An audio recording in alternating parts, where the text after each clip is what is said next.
சென்னை மகளிர் open tennis தொடரின் ஒற்றையர் மற்றும் இரட்டையர் பிரிவுகளில் இந்தோனேஷிய வீராங்கனைகள் வெற்றி வாகை சூடினர். ஒற்றையர் பிரிவு போட்டியை கண்டுகளித்த முதலமைச்சர் மு.க.ஸ்டாலின் ஜெனிஸ் ஜெகனுக்கு கோப்பை மற்றும் பரிசுத் தொகை வழங்கி பாராட்டினார். சென்னை நுங்கம்பாக்கத்தில் நடைபெற்று வந்த சென்னை மகளிர் ஓபன் டென்னிஸ் தொடரின் இறுதிப் போட்டிகள் நேற்று நடைபெற்றன. ஒற்றையர் பிரிவு இறுதிப் போட்டியில் இந்தோனேஷிய வீராங்கனை ஜெனிஸ் ஜென் மற்றும் ஆஸ்திரேலிய வீராங்கனை கிம்பர்லி பெர்ரெல் பலப்பரீட்சை செய்தனர். இந்த போட்டியில் 6-4, 6-3 என்ற செட் கணக்கில் ஆஸ்திரேலியாவின் கிம்பர்லியை வீழ்த்தி ஜெனிஸ் ஜென் சாம்பியன் பட்டம் வென்றார்.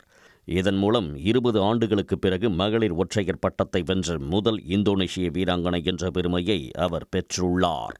இப்போட்டியை கண்டுகளித்த முதலமைச்சர் மு.க.ஸ்டாலின் ஒற்றையர் பிரிவின் சாம்பியன் பட்டம் வென்ற ஜெனிஸ் ஜென்னுக்கு வெற்றி கோப்பையுடன் 32 லட்சம் ரூபாய் பரிசுத் தொகையை வழங்கினார்.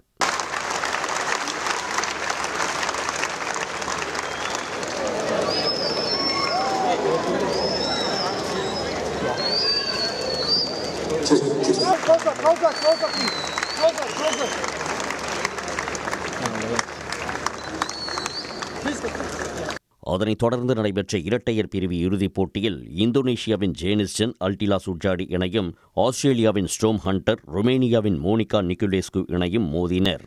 இதில் 7-5, 6-4 என்ற செட் கணக்கில் ஜெனிஸ் ஜென் அல்டிலா சுட்ஜாடி இணை சாம்பியன் பட்டத்தை வென்றனர்.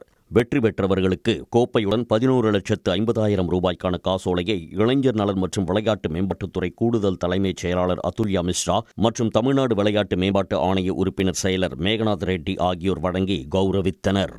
இந்த நிலையில் துணை முதலமைச்சர் உதயநிதிக்கு தனது எக்ஸ் பக்கத்தில் வாழ்த்து தெரிவித்த முதலமைச்சர் மு.க.ஸ்டாலின் நம்மால் சர்வதேச போட்டிகளை நடத்தவும் சாம்பியன்களை சிறப்பாக கொண்டாடவும் முடியும் என்பதை மீண்டும் ஒருமுறை நிரூபித்துள்ளதாக தெரிவித்துள்ளார். உடனுக்குடன் செய்திகளை தெரிந்து கொள்ள சன் நியூஸ் பெல் ஐகானை கிளிக் பண்ணுங்க.